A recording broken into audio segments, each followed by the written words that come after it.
YSR Congress party manifesto నిన్న జగన్మోహన్ రెడ్డి గారు release చేసినటువంటిది.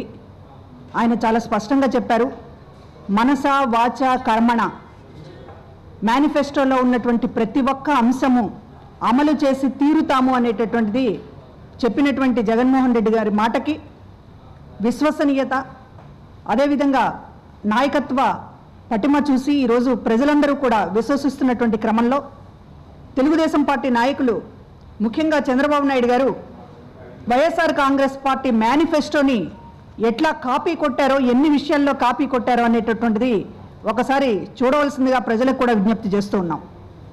ఎందుకంటే 40 ఏళ్ల అనుభవం ఉంది అని చెప్పుకుంటాడు, ఈ దేశంలో నేనే సీనియర్ పొలిటీషియన్ అని చెప్పి మాట్లాడితే డబ్బా కొట్టుకునేటటువంటి చంద్రబాబు నాయుడు గారు 5 ఏళ్లలో ఈ 5 ఏళ్లలో తను ఇచ్చినటువంటి హామీలు అమలు చేయలేక తను పెట్టినటువంటి 5 సంతకాలని పూర్తిగా నెరవేర్చకుండా ఈ రోజున మళ్ళీ 2019 ఎన్నికల మేనిఫెస్టో దగ్గరకు వచ్చేటప్పటికి మళ్ళీ చేస్తాం చేస్తాం చేస్తాం అనేటటువంటి మళ్ళీ వాగ్దానాలు ఇచ్చేటటువంటి పరిస్థితే ఉంది.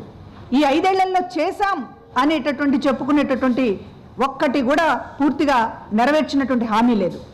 ఇవాళ వైఎస్ఆర్ కాంగ్రెస్ పార్టీ మేనిఫెస్టోకి తుది రూపం నిన్న జగన్మోహన్ రెడ్డి గారు ప్రకటించారు.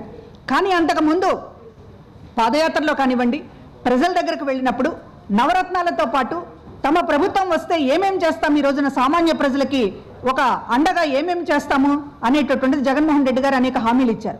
అందులో ప్రధానంగా అమ్మఒడి అనేటటువంటి పథకం, అంటే పిల్లల్ని చదివించడం అనేటటువంటిది ఏ తల్లికి భారం కాకూడదు, చదివించలేక ఇళ్లల్లోనో లేకపోతే మరొక చోట పనుల్లోనూ పెట్టేటటువంటి పరిస్థితి ఏ తల్లికి రాకూడదు అనేటటువంటి ఉద్దేశంతో ఇవాళ ప్రతి బడికి పంపించేటటువంటి పిల్లల్ని బడికి పంపించేటటువంటి ప్రతి తల్లికి కూడా ఇవాళ అమ్మఒడి అనేటటువంటి పథకం ద్వారా ఆర్థిక సహాయము సంవత్సరానికి 15,000 రూపాయలు ఆర్థిక సహాయం అనేటటువంటిది జగన్మోహన్ రెడ్డి గారు ప్రకటించినటువంటి హామీ.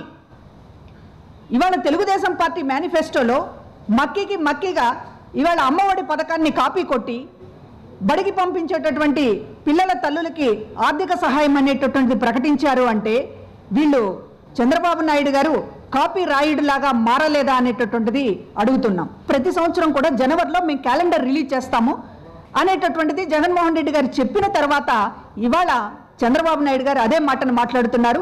క్యాలెండరు రిలీజ్ చేస్తాం, అదేవిధంగా ఉద్యోగాల రిక్రూట్మెంటు, స్థానికులకి పరిశ్రమల్లో 80% సంబంధించినటువంటి అవకాశాలకు సంబంధించి ఇవాళ చంద్రబాబు నాయుడు గారు మాట్లాడుతున్నారు.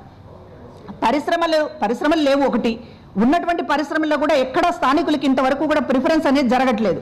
కనుక జగన్మోహన్ రెడ్డి గారు చాలా స్పష్టంగా చెప్పారు, పరిశ్రమలకు సంబంధించినటువంటి నైపుణ్యానికి సంబంధించి జిల్లాకు ఒక వాళ్ళకి సంబంధించినటువంటి ట్రైనింగ్ ఇచ్చేటటువంటి సెంటర్స్ని, స్కిల్ డెవలప్మెంట్ సెంటర్స్ని జిల్లాకు ఒకటి ఏర్పాటు చేస్తాం.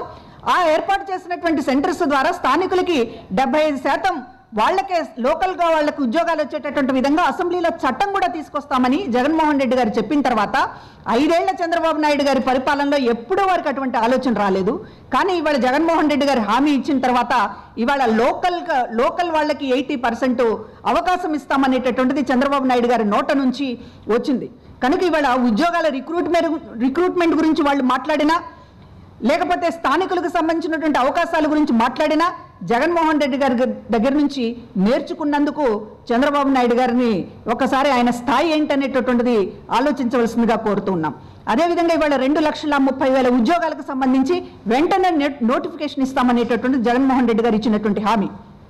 అదేవిధంగా గ్రామ సెక్రటేరియట్ ద్వారా, అదేవిధంగా వాలంటీర్స్ ద్వారా కూడా ఒక 1,60,000 ఉద్యోగాల కల్పన అనేటటువంటిది వెంటనే చేస్తామనేటటువంటిది జగన్మోహన్ రెడ్డి గారు ప్రకటించినటువంటిది.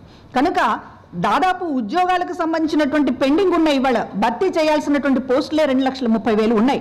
5 ఏళ్లలో చంద్రబాబు నాయుడు గారు చేసింది ఉద్యోగాల భర్తీ శూన్యం. కనుక అధికారంలోకి వచ్చిన వెంటనే మొట్టమొదటిగా 2,30,000 ఉద్యోగాలకు సంబంధించి జగన్మోహన్ రెడ్డి గారు చర్య తీసుకుంటామని ప్రకటించిన తర్వాత ఇవాళ మేము ఈ 5 ఏళ్లలో ఇన్ని ఉద్యోగాలు కల్పించాం, ఇన్ని రిక్రూట్మెంట్లు చేశామని చంద్రబాబు నాయుడు గారు చెప్పకుండా ఇవాళ మళ్ళీ మేము ఉద్యోగాలు కల్పన చేస్తాం, అందులో కూడా లోకల్ వాళ్ళకి అవకాశం ఇస్తామనేది ఒక పక్కా కాపీ రాయుడులాగా మాట్లాడుతున్నారనేటటువంటిది మీ ముందుకు తీసుకొస్తున్నాం.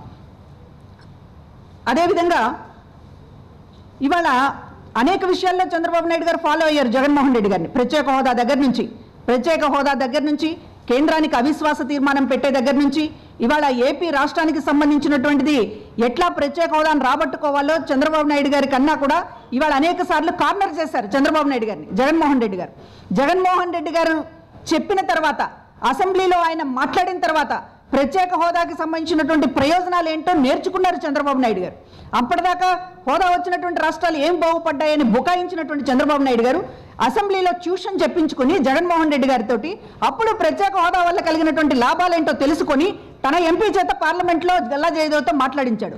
జగన్మోహన్ రెడ్డి గారు చెప్పినటువంటి విషయాలు తప్ప మరొక కొత్త విషయం ఏమీ గల్లా జయదేవ్ గారు ఆ రోజు పార్లమెంట్లో మాట్లాడలేదు. కనుక ఈరోజు ఏపీకి సంబంధించి ఏపీకి ప్రత్యేక హోదా విషయంలో కావచ్చు, ఏపీకి పరిశ్రమలు తీసుకొచ్చేటటువంటి విషయంలో కావచ్చు, ఏపీలో ఉన్నటువంటి అన్ని వర్గాల ప్రజలకి ఆయన మేనిఫెస్టోలో ఒక విజన్ తోటి, ఒక గొప్ప దార్శనికతతోటి ఈ సమాజంలో ఉన్నటువంటి ప్రతి వర్గానికి, ప్రతి సామాన్యుడికి మేలు చేసేటటువంటి విధంగా మేనిఫెస్టో రూపొందిస్తే మేనిఫెస్టోను చూసి మైండ్ బ్లాంక్ అయి ఇవాళ చంద్రబాబు నాయుడు గారు అసలు ఇలాంటి ఆలోచనలు మనకు ముందుగా ఎందుకు రాలేదని వాళ్ళ అంతర్మదనం పడిపోయి చివరికి మేనిఫెస్టోలో జగన్మోహన్ రెడ్డి గారు చెప్పినటువంటి హామీలను ఇవాళ ఒక్కొక్కటిగా నవరత్నాలను ఇంతకుముందు దొంగిలించారు. పెన్షన్ని ఎప్పుడైతే 2,000 రూపాయలు 2,000 నుంచి 3,000కు పెంచుతామని జగన్మోహన్ రెడ్డి గారు అంటే ముందుగానే వాళ్ళు 2,000 పెంచేసి మళ్ళీ 3,000 కూడా చేస్తామనేటటువంటిది అట్లా నవరత్నాల్లో కొన్ని కాపీ కొట్టారు. ఇవాళ మేనిఫెస్టోల్లో కాపీ కొడుతున్నారు, ప్రత్యేక హోదా విషయంలో కాపీ కొట్టారు. అనేక విషయాలలో ఇవాళ జగన్మోహన్ రెడ్డి గారిని చూసి చంద్రబాబు నాయుడు గారు నేర్చుకుంటున్నారు. ఈ రోజున ఒక విజన్ అనేటటువంటిది ఎట్లా ఉండాలి అనేటటువంటిది నేర్చుకుంటున్నారు. కనుక ఇవాళ చంద్రబాబు నాయుడు గారు ఒక అవుట్డేటెడ్ పొలిటీషియన్. ఆయన అవసరం ఈ రోజున ఏపీ రాష్ట్రానికి లేదు. ఆయన అవసరం తీరిపోయింది ఈ రాష్ట్రానికి. ఇక ఏమాత్రమో ఆయన సేవలు కానీ, ఆయన పనిచేసేటటువంటి విధానం కానీ, ఆయన ఆలోచించేటటువంటి తీరు కానీ ఒక పనికిరానిది అయిపోయింది అనేటటువంటిది వాళ్ళ మేనిఫెస్టో చూసినా, ఈ 5 ఏళ్లలో వాళ్ళు ప్రజలకు మోసం చేసినటువంటి తీరు చూసినా తెలిసిపోతుంది. కనుక ఏపీకి ఇక ఏమాత్రమో చంద్రబాబు నాయుడు గారు మంచి చెయ్యలేరు అనేటటువంటిది ప్రజలు నిర్ధారించుకున్నారు. ఇవాళ సూర్యుడు ఉదయించినట్లు ఒక కొత్త మేనిఫెస్టో తోటి ఇవాళ ఏపీ రాష్ట్రానికి సంబంధించి ఏం అవసరం అనేటటువంటిది ఒక కొత్త అధ్యాయంగా జగన్మోహన్ రెడ్డి గారు ప్రారంభించినటువంటి మేనిఫెస్టో కావచ్చు, ఇవి తూచా తప్పకుండా అమలు చేస్తామని ఆయన చెప్పినటువంటి మాటలు కావచ్చు, ఇవి ప్రజలు విశ్వసిస్తున్నారు. దాన్ని చూసి ఈరోజు తెలుగుదేశం పార్టీ వాళ్ళు కంగారు పడుతున్నారు. ఇప్పటికైనా సరే కాపీ రాయళ్ల వేషం మానేసి ఈ 5 ఏళ్లలో ప్రజలకి ఎందుకు చేయలేదో, ఎందుకు వీళ్ళకి ప్రజలకు ఇవ్వాల్సిన ఇవ్వకుండా 6 లక్షల కోట్ల మేర అవినీతి ఎందుకు చేశారో ఈరోజు ఒక్కొక్కళ్ళు దోషులుగా నిలబడి సమాధానం చెప్పాల్సినటువంటి బాధ్యత రేపు వస్తుంది అనేటటువంటిది చంద్రబాబు నాయుడు గారు, వెనకున్నటువంటి ఆయన కొడుకు, ఇతర బినామీలందరూ కూడా సమాధానం చెప్పాల్సి వస్తుంది అనేటటువంటిది గుర్తుంచుకుంటే మంచిది.